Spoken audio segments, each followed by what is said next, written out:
cura se dá pela fala, né? Já dizia Freud aí. Então, por isso que é tão importante, tá, esse processo de psicoterapia. Nós possuímos uma capacidade muito grande, rápida e eficiente de se organizar.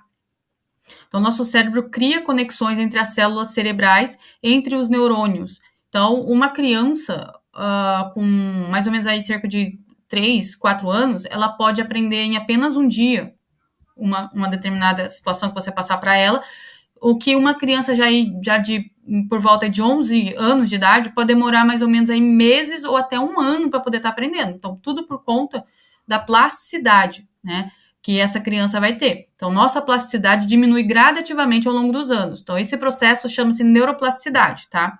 Neuroplasticidade é a capacidade que o cérebro tem de se mudar, de se adaptar diante de uma nova experiência. Ou seja, o cérebro de uma criança, ele tem uma plasticidade maior, tá? Ele vai ter uma capacidade de ser moldado pelos estímulos maior do que a de um adulto. Então, não sei se lembra aquela massinha que a gente brincava quando era criança? O nosso cérebro funciona mais ou menos dessa maneira, como uma massinha, tá? Quando ela tá nova, você pode perceber que essa massinha ela pode ser moldada de várias maneiras. Aí, conforme vai envelhecendo, vai passando os dias, né, ela vai ficando ressecada, mais dura, né? Aí você vai tendo mais dificuldade para estar trabalhando com ela. Então, nosso cérebro ele funciona basicamente da mesma maneira.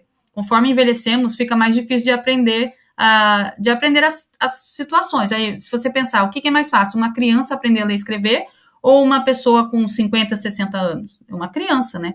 Tudo por conta da plasticidade. Então, na terapia narrativa, que é a psicoterapia, né, o terapeuta ele ajuda o paciente a olhar os detalhes da história dele que ele não tinha percebido antes. Então, isso daí acaba fazendo o quê? Vai trazendo novos estímulos, permite que o paciente reconte repetidas vezes a história dele, né, de uma maneira alternada. Então, ele vai ver vários ângulos, ele vai ver várias situações, né? Isso daí pode contribuir para resignificar a história dele e também contribui para o desenvolvimento de novos pensamentos e sentimentos, que, consequentemente, vão acabar resultando em novos comportamentos também, né? Então, a vivência desse processo ativa a neuroplasticidade do cérebro e cria novas conexões neuronais, gerando mudanças saudáveis e funcionais na vida do paciente. Então é importante salientar que nós podemos mudar o nosso cérebro através dessa neuroplasticidade. Então, tudo que nós fazemos consciente ou inconsciente, tá? Isso daí vai deixar marcas no nosso cérebro. Então, cada atitude conta para criar um cérebro mais forte, saudável, resiliente. Aqui eu coloquei o versículo da Bíblia que diz, né, confessai os vossos pecados uns aos outros e orai uns pelos outros para serdes curados. A oração do justo tem grande eficácia. Então, olha a importância de conversar, de falar, né, de confessar os nossos pecados, né?